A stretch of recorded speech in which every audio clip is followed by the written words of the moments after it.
नमस्ते दोस्तों। मुंशी प्रेमचंद की कहानी रंगीले बाबू आइए सुनते हैं। बाबू रसिक लाल को मैं उस वक्त से जानता हूँ जब वो लॉ कॉलेज में पढ़ते थे। मेरे सामने ही वो वकील हुए और आनन फानन चमके।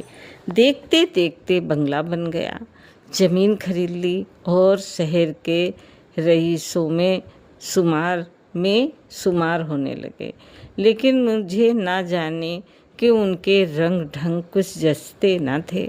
मैं ये नहीं देख सकता था कि कोई भला आदमी खामखा टेढ़ी टोपी पहनकर निकले या सुरमा लगाकर, मांग निकालकर, मुंह को पान से फुलाकर, गले में मोतियाँ या बेले के गजरे डाले, तंजेब का चुन्नटदार कुर्ता और महीन धोती पहने बाजार में कोठों की ताक झाक करता ठट्ठे मारता निकले।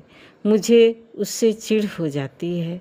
वो मेरे पास म्यूनिसिपल मेंबरी के लिए वोट मांगने आए तो कभी न दूं। उससे याराना निभाना तो दूर की बात, भले आदमी जरा गंभीर, जरा सादगी पसंद देखना चाहता हूँ। अगर मुझे किसी मुकदमे में वकील करना पड़े तो मैं ऐसे आदमी को कभी न करूँ, चाहे वो रस बिहारी घोष हो ही का या कानूनदा क्यों ना हो। रसिक लाल इसी तरह के रंगीले आदमी हैं। उनकी तर्क शक्ति ऊंचे दर्जे की है। मानता हूँ जिरह भी अच्छी करते हैं, ये भी मुझे स्वीकार है। लेकिन सीधी टोपी लगाने और सीधे चाल चलने से वकालत कुछ ठंडी न पड़ जाएगी। मेरा तो ख्याल है कि बागपन छोड़कर भले आदमी बन जाएं तो उनकी प्रैक्टिस दूनी हो सकती है। लेकिन अपनी को क्या पड़ी है किसी की बातों में दखल दें। जब कभी सामना हो जाता है तो मैं दूसरी ओर ताकने लगता हूँ, या किसी गली में ही हो रहता हूँ मैं सड़क पर, उनसे बातें करना मुनासिब नहीं समझता। क्या हुआ, वो नामी वकील हैं और मैं बेचारा स्कूल मास्टर हूँ। मुझे उनसे किसी तरह का द्वेष नहीं है। उन्होंने मेरा क्या बिगाड़ा है जो मैं उनसे जलूं। मेरी तो वो बड़ी इज्जत और खातिर करते हैं। अपनी लड़की की शादी में मैं उनसे दरियाँ और दूसरा सामान मांगने गया। उन्होंने 2 ठेले भर दरियाँ, कालीनें, जाजिम, चेकियाँ, मसनदें भेज दी। नहीं, मुझे उनसे ज़रा भी द्वेष नहीं है। बहुत दिनों के परिचय के नाते मुझे उनसे स्नेह है, लेकिन उनका ये बाग पर मुझे अच्छा नहीं लगता। वे चलते हैं तो ऐसा जान पड़ता है जैसे दुनिया को ललकारते चलते हो। देखो भाई, कोई क्या कर सकता है, मुझे किसी की परवाह नहीं है। एक बार मुझे स्टेशन पर मिले, लपक कर मेरे कंधे पर हाथ रख दिया। आप तो मास्टर साहब कभी नज़र नहीं आते, कभी भला साल में एक आध बार तो दर्शन दे दिया कीजिए। मैंने अपना कंधा छुड़ाते हुए कहा, क्या करे साहब, अवकाश ही नहीं मिलता। बस आपने झट से बाजारी शेर पढ़ा, तुम्हें गैरों से कब फुर्सत, तुम अपने गम से कब खाली। चलो बस हो चुका मिलना, ना तुम खाली ना हम खाली। मैं हंस तो दिया। जो आदमी अपना लिहाज करे उससे कोई कैसे रुखाई करे, फिर बड़े आदमियों से बिगाड़ करना नहीं चाहता। ना जाने कब अपनी गरज उनके पास जाना पड़े। लेकिन मुझे उनकी ये बेतकल्लुफ़ी कुछ अच्छी नहीं लगी। यूँ मैंने कोई तपस्वी हूँ ना जाहिद, आरसिक होना उस बागपन से भी बुरा है। सूक्ष्म जीवन भी कोई जीवन है जिसमें विनोद के लिए स्थान न हो। वन की शोभा हरे भरे सरस वृक्षों से है, सूखे हुए ठूंठों से नहीं। लेकिन मैं चाहता हूँ आदमी जो कुछ करे छिपाकर करे। शराब पीना चाहते हो पियो, मगर पियो एकांत में। इसकी क्या ज़रूरत है कि शराब में मस्त होकर बहकते फिरो। रूप के उपासक बनना चाहते हो बनो, लेकिन इसकी क्या ज़रूरत है कि वेश्याओं को दाएं बाएं बैठाओ मोटर में, अपने छैलापन का ढिंढोरा पीटते फिरो। फिर रसिकता की उम्र भी होती है, जब लड़के जवान हो गए, लड़कियों की शादी हो गई, बाल पक चले, तो मेरे ख्याल में आदमी को कुछ गंभीर हो जाना चाहिए। आपका दिल कभी जवान है, बहुत अच्छी बात है, मैं तुम्हें इस पर बधाई देता हूँ। वासना कभी बूढ़ी नहीं होती। मेरा तो अनुभव है कि उम्र के साथ साथ वो भी प्रौढ़ होती जाती है, लेकिन इस उम्र में कुलेले करना मुझे ओछापन मालूम होता है। सींग काटकर बछड़ा बनने वाली मनोवृत्ति का मैं कायल नहीं हूँ। कोई किसी का क्या कर लेगा, लेकिन चार भले आदमी उंगली उठाएं, ऐसे काम क्यों करें। तुम्हें भगवान ने संपन्न बनाया है, बहुत अच्छी बात है, लेकिन अपनी संपन्नता को इस विपन्न संसार में दिखते फिराना तो क्षुधा से व्याकुल है। उनके सामने रसगुल्ले उड़ाना, इसमें ना तो रसिकता है ना आदमीयता। रसिक लाल की बड़ी लड़की का ब्याह था। मथुरा से बारात आएगी थी, ऐसे ठाठ की बारात यहाँ शायद ही कभी आई हो। बड़े धर्मशाला में जन्माशा था। वर का पिता किसी रियासत का दीवान था। मैं भी बारातियों की सेवा सत्कार में लगा हुआ था। 1000 आदमी से कम न थे। इतने आदमियों का सत्कार करना हंसी नहीं है। यहाँ तो किसी बारात में से 50 आदमी आ जाए तो अच्छी तरह खातिरदारी नहीं हो पाती। फिर बारातियों के मिजाज का क्या कहना, सभी तानसा बन जाते हैं। कोई चमेली का तेल मांगता, कोई आंवले का, कोई केश रंजन, कोई शराब मांगता, कोई अफीम, बहुत साबुन चाहिए, इत्र चाहिए। 1000 आदमियों के खाने का प्रबंध करना कितना कठिन है। मैं समझता हूँ 20-25 हज़ार के वारे न्यारे हुए होंगे, लेकिन रसिक लाल के माथे पर सिकन्नाई, वही बागपन था, वही विनोद, वही बेफिक्री, न झुझलाना न बिगड़ना। बारातियों की ओर से ऐसे बेहुदा फरमाइशें होती थी कि हमें गुस्सा आ जाता था। पाओ, आधा पाओ भांग बहुत है, ये पसेरी भर भांग लेकर क्या उनकी धुनी देंगे। जब सिनेमा के 1 से अव्वल दर्जे के टिकटों की फरमाइश हुई तो मुझसे न रहा गया। रसिक लाल को खूब डांट बताई और उसी क्रोध में जनासी की ओर चला कि एक को फटकारूंगा। लड़के का ब्याह करने आए हैं या किसी भले आदमी की इज्जत बिगाड़ने। एक दिन बगैर सिनेमा देखे नहीं रहा जाता। ऐसे ही बड़े शौकीन हैं जो जेब से पैसे क्यों नहीं खर्च करते। लेकिन रसिक लाल खड़े हंस रहे थे। भाई साहब, क्यों इतना बिगड़ रहे हो? ये लोग तुम्हारे मेहमान हैं। मेहमान 10 जूते भी लगाएं तो बुरा ना मानिए। ये सब जिंदगी के तमाशे हैं। तमाशों में हम खुश होने जाते हैं। वहाँ रोना भी पड़े तो उसमें भी आनंद है। लपक का सिनेमा घर से टिकट ला दीजिए।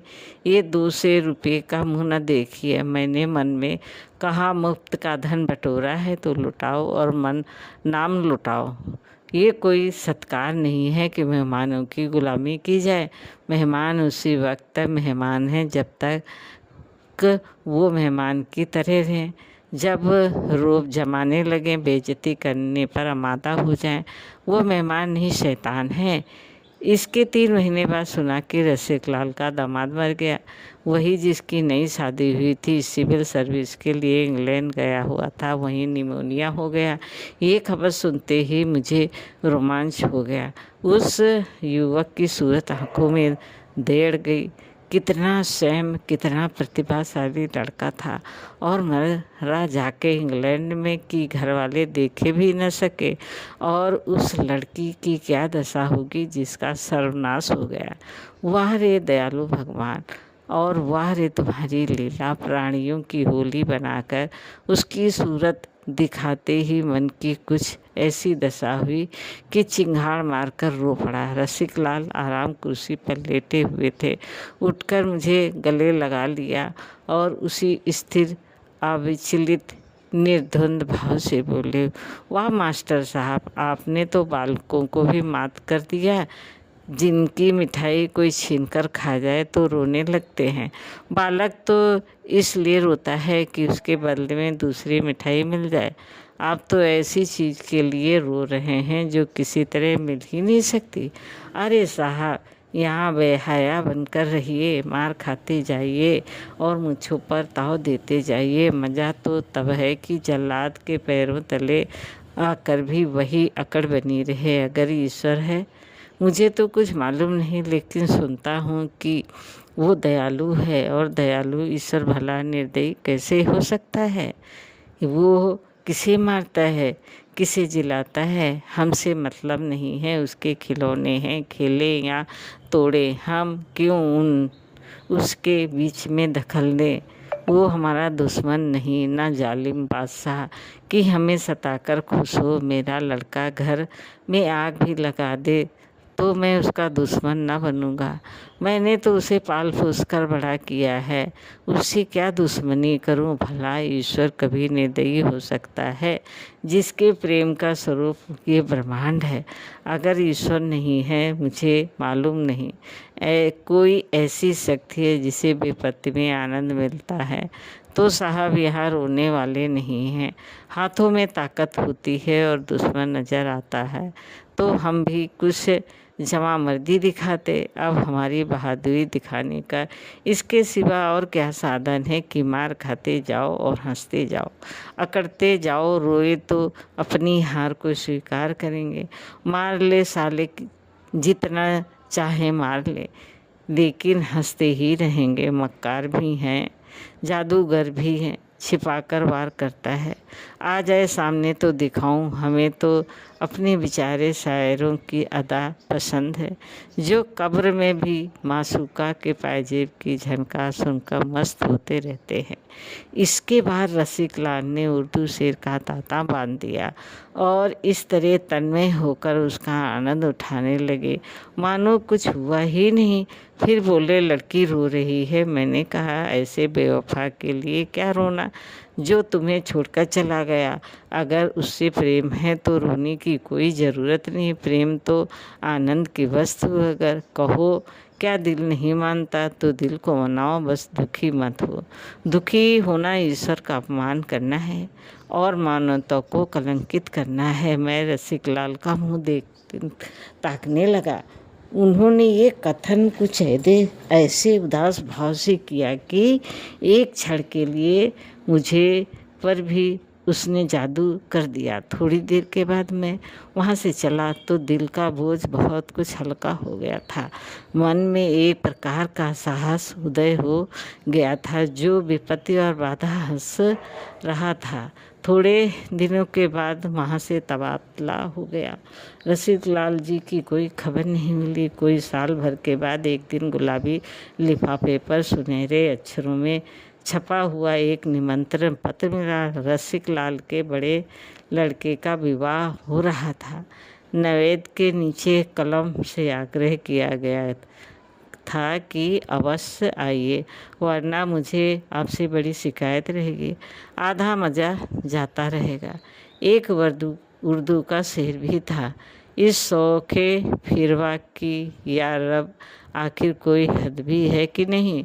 इनकार करे वो या वादा, हम रास्ता दिखाते रहते हैं। एक हफ्ता का समय था। मैंने रेशमी अचनक बनवाई, नए जूते खरीदे और खूब बन ठन कर चला। वधू के लिए एक अच्छी सी साड़ी ले ली। महीनों एक जगह रहते रहते और एक ही काम करते करते मन का कुछ कुंठित सा हो गया था। 3-4 दिन खूब जलसे रहेंगे, गाने सुनूंगा, दावतें उड़ाऊंगा, मन बहाल ही जाएगा। रेलगाड़ी से उतरकर वेटिंग रूम में गया और अपना नया सूट पहना। बहुत दिनों बाद नया सूट पहनने की नेबत आई थी, पर आज भी मुझे नया सूट पहनकर वही खुशी हुई जो लड़प्पन में होती थी। मन कितना ही उदास हो, नया सूट पहनकर हरा हो जाता है। मैं तो कहता हूँ, बीमारी में भी बहुत सी दवाई ना खाकर हम नया सूट बनवा लिया करें तो कम से कम उसका उतना फ़ायदा तो ज़रूर ही होगा जितनी दवा खाने से होता है। क्या यह कोई बात ही नहीं है कि ज़रा देर के लिए आप अपनी आँखों में ऊंचे हो जाएं। मेरा अनुभव तो ये कहता है कि नया सूट हमारे अंदर एक नए जीवन डाल देता है, जैसे सांप केंचुए बदले या बसंत में वृक्षों में नई कोपले निकल आए। इस स्टेशन से निकलकर मैंने तांगा लिया और रसिकलाल के द्वार पर पहुंचा। 3 बजे होंगे, लू चल रही थी, मुंह झुलस जाता था। द्वार पर शहनाई बज रही थी, बंधनवार बंधे हुए थे। तांगे से उतरकर अंदर के सहन में पहुंचा। बहुत से आदमी आंगन के सहन के बीच में घेरा बांधे खड़े थे। मैंने समझा कि शायद जोड़े गहने की नुमाइश हो रही होगी। भीड़ चीरकर घुसा। बस कुछ ही न पूछो क्या देखा, जो ईसत साथ में बैरी को भी न दिखाए। अर्थी थी, पक्के काम के 2 साले से ढकी हुई, जिस पर फूल बिखरे हुए थे। मुझे ऐसा मालूम हुआ कि गिर पड़ूंगा। साहस रसिकलाल पर मेरी निगाह पड़ी। रंगीन कपड़ों का एक गट्ठा लिए अंदर से आए थे। ना आँखों में आंसू, ना मुख पर वेदना, ना माथे पर सिकन। वही बाकी टोपी थी, वही रेशमी कुर्ता, वही महीन तंजेब की धोती। सब रो रहे थे। कोई आंसुओं के बेग को रोके हुए था, कोई शोक से में बेहल। ये बाहर के आदमी थे, कोई मित्र था, कोई बंधु, और जो मरने वाले का बाप था वो इस डगमगाने वाली नेकाओं और जहाज़ों के बीच में स्तंभ की भांति खड़ा था। मैं दौड़कर उनके गले से लिपट कर रोने लगा। वो पानी की बूंद जो पत्ते पर रुकी थी, जरा सी हवा पाकर लुढ़क पड़ी। रसिकलाल ने मुझे गले से लगाते हुए कहा, आप कब आए? क्या अभी चले आ रहे हो? वाह, मुझे खबर ही न हुई। शादी की तैयारियों में ऐसा फंसा कि मेहमानों की खातिरदारी भी न कर सका। चलकर कपड़े उतारिए, हाथ मुंह धोइए, अभी बारात में चलना पड़ेगा। पूरी तैयारी के साथ चलेंगे। बैंड, बीन, ताशे, शहनाई, डफली सभी कुछ साथ होंगे। कोताल, घोड़े, हाथी, सवारियाँ सब कुछ मंगवाई। आतिशबाजी, फलों के तख्त खूब धूमधाम से चलेंगे। जेठे के लड़के का ब्याह है, खूब दिल खुलकर करेंगे। गंगा के तट पर जनवासा होगा। इन शब्दों में शोक की कितनी भयंकर, कितनी अथाह वेदना थी। एक कोहरम मच गया। रसिकलाल ने लाश के सिर पर बेले का मेर पहनकर कहा, क्या रोते हो भाइयों? ये कोई नई बात नहीं है। रोज ही तो ये तमाशा देखते हैं, कभी अपने घर में, कभी दूसरे के घर में। रोज ही तो रोते हो, कभी अपने दुख से, कभी पराये दुख से। कौन तुम्हारे रोने की परवाह करता है? कौन तुम्हारे आंसू पोंछता है? कौन तुम्हारी चित्कार सुनता है? तुम रोए जाओ, पर अपना काम किए जाएगा। फिर रो रो कर क्यों अपनी दुर्बलता दिखाते हो? उसके चोटों को छाती पर लो और हंसकर दिखा दो कि तुम ऐसी चोटों की परवाह नहीं करते। उससे कहो कि मेरे अस्त्रालय में जो सबसे घातक अस्त्र हो वो निकाल कर ला। ये क्या सुई सी चुभ होता है? पर हमारी दलील नहीं सुनता। ना सुने, हम भी अपनी अकड़ न छोड़ेंगे। उसी धूमधाम से बारात निकालेंगे, खुशियाँ मनाएंगे। रसिकलाल रोते तो और लोग भी उन्हें समझाते। इस विद्रोह भरी ललकार ने सबको स्तंभित कर दिया।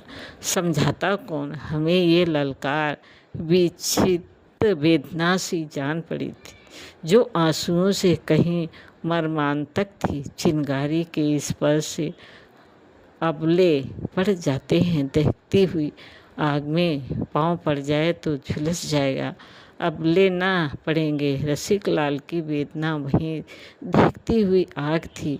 लाश मोटर पर रखी गई। मोटर गुलाब के फूलों से सजाया गया था। किसी ने पुकारा, राम नाम सत्य है। रसिकलाल ने उसे विनोद भरी आँखों से देखा। तुम भूले जाते हो लाला, ये विवाह का उत्सव है। हमारे लिए सत्य जीवन है, उसके सिवा जो कुछ है मिथ है। गाजे बाजे के साथ बारात चली। इतना बड़ा जुलूस तो मैंने शहर में नहीं देखा। विवाह के जुलूस में 2-4 से आदमियों से ज़्यादा न होते। इस जुलूस की संख्या लाखों से कम न थी। धन्य हो रसिक लाल, धन्य तुम्हारा कलेजा। रसिक लाल उस बाकी अदा से मोटर के पीछे घोड़े पर सवार चले जा रहे थे। जब लाश चिता पर रखी गई तो रसिक लाल ने एक बार जोर से छाती पर हाथ मारा। मानवता ने विद्रोही आत्मा को आंदोलित किया, पर दूसरे ही क्षण उनके मुंह पर वही कठोर मुस्कान चमक उठी। मानवता वो थी या ये, कौन कहे। उसके 2 दिन बाद मैं नौकरी पर लौट गया। अब छुट्टियां होती हैं तो रसिक लाल से मिलने आता हूँ। उन्होंने उस विद्रोह का एक अंश मुझे भी दे दिया। अब जो कोई उसके आचार व्यवहार पर संक्षेप करता है तो मैं केवल मुस्कुरा देता हूँ।